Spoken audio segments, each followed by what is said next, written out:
আসলে কতগুলো বোতলের লেয়ার প্রয়োজন হবে পানির উপরে ভাসতে? শুরু করছি একটা লাইন দিয়ে।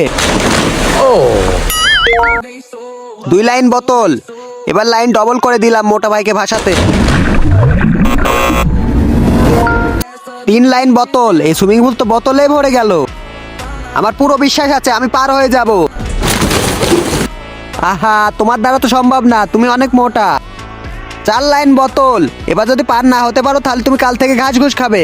ফেল হবার কোনো সম্ভাবনাই নেই। আমার তো মনে হচ্ছে তোমার দ্বারা এটি করা সম্ভব না। ভাই, এই বোতল আমাদের বন্ধুত্বর মতো সাহায্য করবে। আরে আমি এটাই তো ভয় পাচ্ছি, তোমার মতো যদি এও ধোকা দেয়। ঠিক আছে, চলো যাও।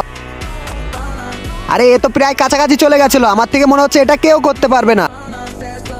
প্রকাশ ভাই, আমি করে দেখাবো। আচ্ছা ঠিক আছে, যদি এ টাকলাই বোতলের উপর দিয়ে পার হয়ে যায় তাহলে আপনারা করবেন লাইক এবং সাবস্ক্রাইব। Like and follow.